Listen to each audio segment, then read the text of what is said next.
दोस्तों बहुत बहुत स्वागत है आपका अपने channel M class study point में। और दोस्तों आज हम कक्षा 12वीं की इंग्लिश पढ़ेंगे। जो बुक है हमारी वो फ्लेमिंगो है और चैप्टर फर्स्ट है। हमारा चैप्टर का नाम है द लास्ट लेसन और इसे लिखा है अल्फोंस डाउडेट ने और मेरा नाम है राजीव कुमार। आइए चलते हैं अपने चैप्टर पर। तो दोस्तों इस चैप्टर को स्टार्ट करने से पहले मैं आपको एक बात बता देता हूँ। हम कोई भी चैप्टर स्टार्ट करते हैं तो उससे पहले हम उस चैप्टर की स्थिति जान लेते हैं कि उसकी स्थिति कैसी है। तो आइए बात करते हैं हम 1870 से 1871 की। इस सन के बीच वार चल रहा था और इस वार का नाम था फ्रैंको प्रेशियन वार। और ये किन किन के बीच हो रहा था? फ्रांस और जर्मनी के बीच हो रहा था। अब भाई देखो होता क्या है कि वार चल रहा था। अब जब भाई कहीं वार चलता है, वार का मतलब लड़ाई होती है या वार चलता है, तो जाहिर सी बात है किसी एक की जीत होगी और किसी एक की हार होगी। तो इस वार में हुआ क्या कि जो हमारा जर्मनी है वो जीत गया और जो फ्रांस है वो हार गया। और जो जर्मनी की जीत हुई है वो फ्रांस के डिस्ट्रिक्ट की 2 जगह हुई है, अल्सेस की और लोरेंस की। जर्मनी ने फ्रांस के इन 2 डिस्ट्रिक्टों पर अपना कब्जा जमा लिया। अब भाई जो जीता है जाहिर सी बात है वो कुछ ना कुछ तो कब्जा करेगा ही करेगा। अब भाई हुआ क्या कि बर्लिन से ऑर्डर आया कि फ्रांस ने जिन 2 डिस्ट्रिक्टों पर अपना कब्जा किया उन 2 डिस्ट्रिक्टों के अंडर में जितने भी स्कूल आते हैं उन सभी स्कूलों में फ्रांस की जगह जर्मनी पढ़ाई जाएगी। ठीक है, उम्मीद करता हूँ आपको समझ में आ रहा होगा। तो अब आपके सामने इस चैप्टर की वर्ड मीनिंग है। जैसा कि आप सभी जानते हैं कि जो भी चैप्टर हम पढ़ रहे हैं, यदि हमें उस चैप्टर की वर्ड मीनिंग याद होगी, उन वर्ड मीनिंग के बारे में हम जानते होंगे, तो हमें जो है वो चैप्टर अच्छे समझ में आता है और हम उसे अच्छे से पढ़ पाते हैं और जो उसके आंसर हैं बहुत ही अच्छे तरीके से लिख पाते हैं, सुना पाते हैं। तो आइए चलते अपने वर्ड मीनिंग पर। मैंने इस चैप्टर की कुछ इम्पोर्टेंट्स वर्ड मीनिंग लिए, बाकी की जो आपको इम्पोर्टेंट्स वर्ड मीनिंग लगे वो आप अपनी बुक में से लर्न कर लीजिएगा। देखिए आइए चलते अपनी पहली वर्ड मीनिंग पर। तो पहली आपके सामने ब्लैक स्मिथ। तो मोस्टली बच्चे ब्लैक स्मिथ के बारे में जानते होंगे। ब्लैक स्मिथ का मतलब होता है लोहार। नेक्स्ट है विवे ला फ्रांस। इसका मतलब होता है फ्रांस अमर रहे। इस कहानी में हमारे एम हैमल हैं जिन्होंने एक अध्यापक का किरदार निभाया है। वो इस कहानी में इस शब्द का प्रयोग लास्ट में करते हैं। नेक्स्ट हमारा पैसेंस, जिसका अर्थ होता है धैर्य रखना। नेक्स्ट हमारा अफ्रेड, भयभीत होना। नेक्स्ट है हमारा गेस्चर, जिसका अर्थ होता है हाव भाव। नेक्स्ट हमारा बुलेटिन बोर्ड, जिसका अर्थ होता है सूचना पट। सूचना पट बच्चों, ये बुलेटिन बोर्ड वो होता है जिस पे किसी प्रकार की कोई सूचना से संबंधित हम उस पर सूचना लगाते हैं। तो बुलेटिन बोर्ड वो होता है जिस पर हम किसी की सहायता से लिखते हैं और दूसरों तक पहुंचाते हैं। तो अब बात करते हैं हम इस कहानी के कैरेक्टरों के बारे में।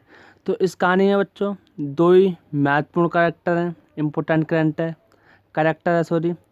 पहला हमारा फ्रांस। तो हम इसके बारे में पढ़ेंगे फ्रांस किस तरीके का था, कौन था, क्या था। तो देखिए फ्रांस जो है एक सेंसिटिव बच्चा था, ऑनेस्ट था, ईमानदार था। ए अफ्रेड फ्रॉम टीचर्स, और वो टीचर से डरा हुआ था, भयभीत था। डज नॉट लाइक स्टडी, वह पढ़ाई को पसंद नहीं करता था। नोट कंप्लीट होमवर्क डेली, और वो अपना होमवर्क भी डेली कंप्लीट नहीं करता था। नेक्स्ट कैरेक्टर आपके सामने एम हैमल का, जो कि एक टीचर है। आइए जानते हैं इनके बारे में। चिल्ड्रन अफ्रेड हिम, बच्चे जो हैं इनसे डरते हैं। डेडिकेटेड फ्रेंच टीचर, ये फ्रेंच के टीचर हैं, फ्रेंच पढ़ाते हैं। Love his country and language, ये अपने देश से, अपने राष्ट्र से प्यार करते हैं और अपनी भाषा से भी प्यार करते हैं। 40 years experience teaching French language. इन्हें 40 साल का एक्सपीरियंस है फ्रेंच भाषा को पढ़ाने का। Last emotional time. तो दोस्तों होता क्या है कि भाई जब ये इमोशनल होते हैं लास्ट टाइम पर, तो ये बोर्ड पे कुछ लाइन लिखते हैं।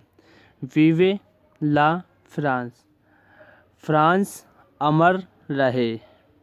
अब चलते हैं अपनी समरी की ओर। तो दोस्तों ये समरी मैं आपके लिए बहुत ही इजी लैंग्वेज में लाया हूँ और बहुत ही अच्छे तरीके से समझाने की कोशिश करूँगा। तो आइए चलते अपनी समरी पर। French started for school very late. Franz जो है स्कूल के लिए बहुत ही लेट हो जाता है। दैट मॉर्निंग सुबह में। वाज इन ग्रेट ड्रेड, वह बहुत ही डरा हुआ होता है। ऑफ अ स्कोल्डिंग स्पेशली, कहीं उसको डांट ना पड़े। बिकॉज क्योंकि एम हेमल हैड सेड, जो एम हेमल हैं उनके टीचर हैं, उन्होंने कहा था दैट कि he would questions us on participles, उन्होंने उन्हें कुछ क्वेश्चंस दिए थे पार्टिसिपल्स पर तैयार करने के लिए। बट लेकिन ही डिड नॉट नो, लेकिन वह नहीं जानता था even the first word of it, वह इस टॉपिक का ई भी नहीं जानता था। ही थॉट, उसने सोचा, not to go to school, कि स्कूल नहीं जाया जाए। एंड स्पेंड हिज टाइम, और अपना सारा समय बाहर ही व्यतीत किया जाए। ऑन द वे, रास्ते में। When he past the town hall, जब वह टाउन हॉल के पास से गुजरा तो टाउन हॉल पे वो एक चीज़ नोटिस करता है जो कि इसे बहुत ही अजीब लगती है। ही नोटिस्ड, उसने नोटिस किया, गौर फरमाया। Crowd in front of the bulletin board, bulletin board के सामने भीड़ लगी हुई थी। बुलेटिन बोर्ड पर न्यूज़ लिखी हुई थी, जो कि कैसी न्यूज़ थी, बहुत ही बुरी न्यूज़ थी। उस पर लिखा हुआ था लॉजिंग द बैटल, वह युद्ध हार चुके हैं, यानी लड़ाई हार चुके हैं। लॉस्ट सोल्जर्स, और उस पर कुछ सोल्जर्स के खोने की भी बुरी खबर लिखी हुई थी।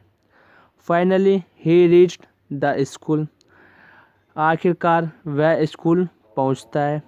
एंड, और surprised a lot to find any hustle and bustle, और वह देखकर बहुत ही आश्चर्यचकित हो जाता है।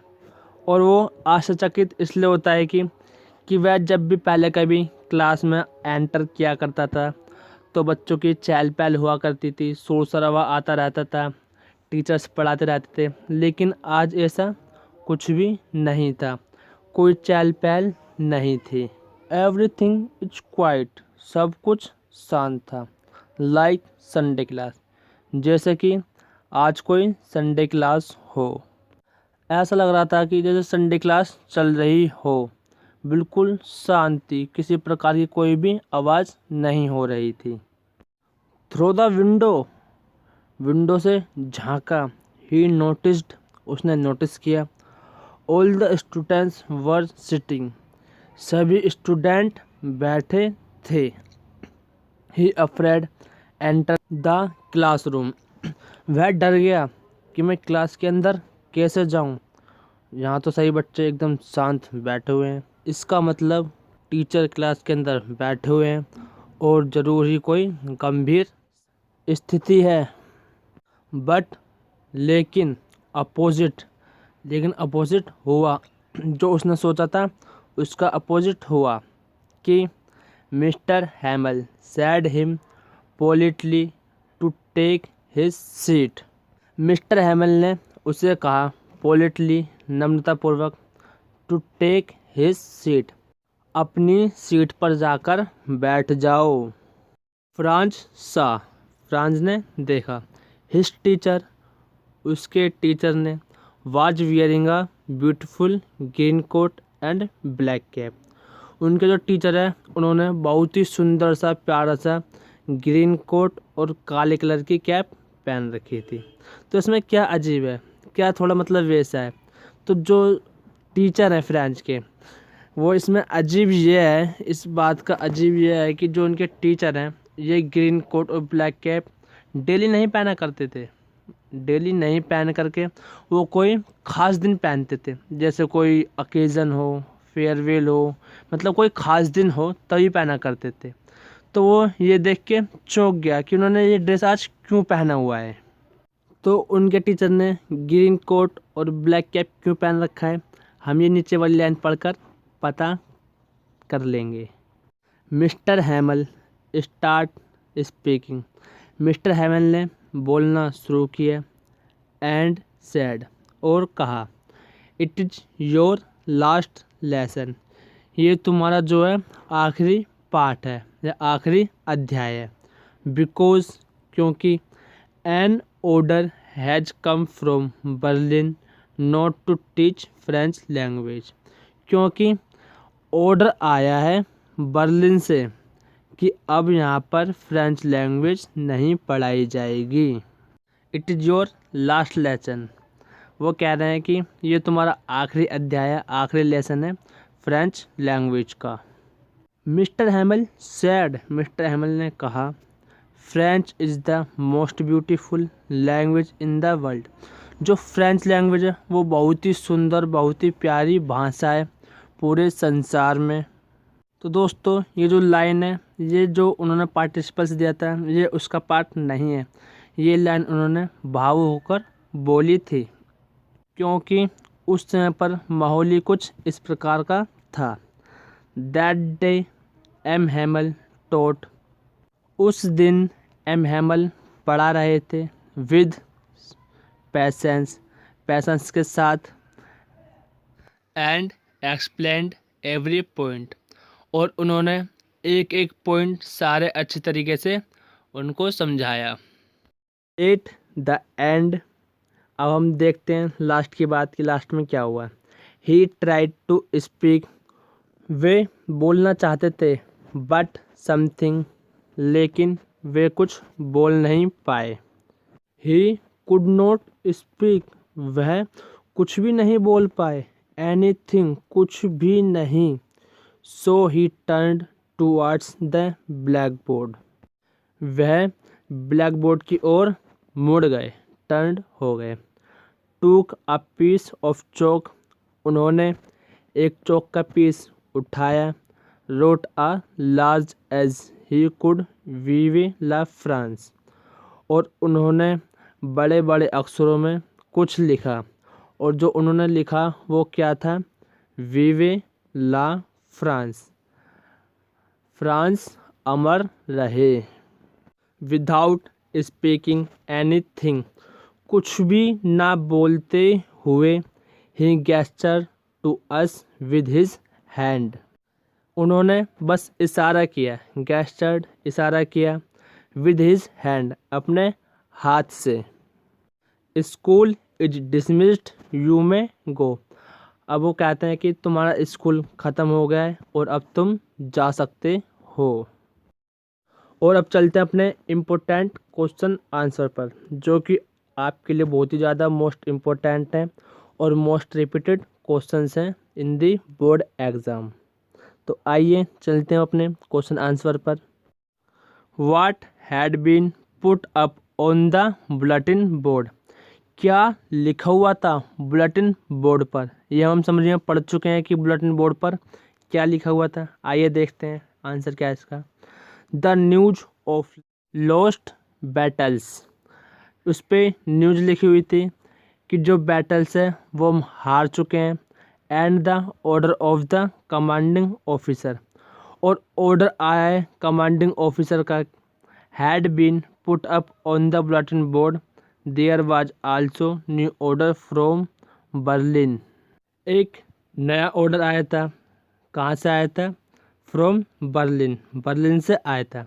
That only German would be taught in the schools of Alsace and Lorraine, वहाँ से ऑर्डर क्या आया था, यह आया था कि सिर्फ जर्मन ही पढ़ाई जाएगी स्कूल्स में। और कहाँ के स्कूलों में पढ़ाई जाएगी, एलांस एंड लोरेन के जगहों पर, जितने भी स्कूल हैं वहाँ पर पढ़ाई जाएगी। What changes did the order from Berlin cause in school that day.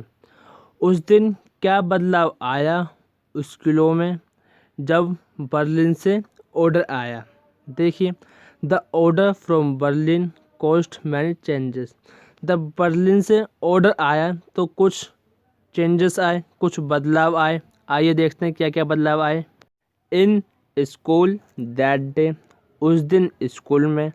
M Hemal, जो एम हेमल है, the teacher was in his beautiful green coat. जो टीचर है उस दिन बहुत ही सुंदर प्यारा सा ग्रीन कोट पहन कर आए थे, जैसा कि हमने समरी में पढ़ा था। द होल स्कूल, पूरा का पूरा स्कूल। सीम्ड माना होता है दोस्तों लगना, लग रहा था। सो स्ट्रेंज एंड सोलेम, उन्हें क्या लग रहा था कि स्ट्रेंज माना देखो क्या होता है, अजीब, कुछ अजीब सा लगता है। और सोलम माना होता है गंभीर।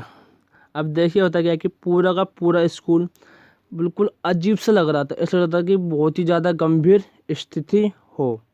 The back bench in the classroom, classroom के सबसे लास्ट बेंचों पर। दैट वर ऑलवेज एम्प्टी, जो कि हमेशा खाली रहती थी, कोई भी नहीं बैठा करता था।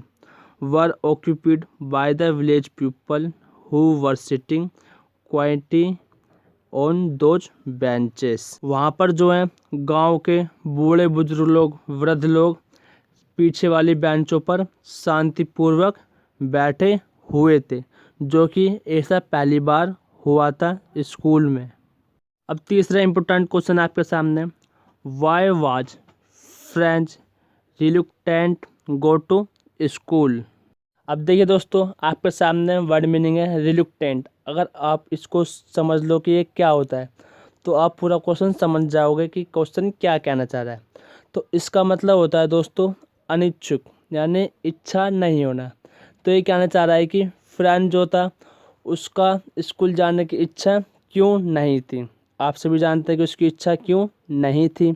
देखते हैं अपने आंसर में। हिज फ्रेंच टीचर सेड, उसके फ्रेंच टीचर ने कहा था दैट कि ही वुड आस्क क्वेश्चंस, वह कुछ क्वेश्चंस पूछेंगे ऑन पार्टिसिपल्स, किसको ऊपर पूछेंगे, पार्टिसिपल्स के ऊपर पूछेंगे। ही हैड नॉट प्रिपेयर्ड, लेकिन क्या हुआ कि उसने प्रिपेयर नहीं की थी, उसने उसकी तैयारी नहीं की थी। And learn the rules about participles, और ना ही उसने पार्टिसिपल्स के रूल्स याद किए थे, इसलिए उसकी इच्छा नहीं थी स्कूल आने की। तो दोस्तों, आपको हमारी वीडियो कैसी लगी हमें कमेंट कर ज़रूर बताइए, और वीडियो को ज़्यादा लाइक और शेयर ज़रूर कीजिए। और जिन बच्चों ने अभी हमारे चैनल को सब्सक्राइब ना किया हो वो सब्सक्राइब ज़रूर करें, ताकि हमारे आने वाली नोटिफिकेशन आप तक टाइम टू टाइम पहुंच सके।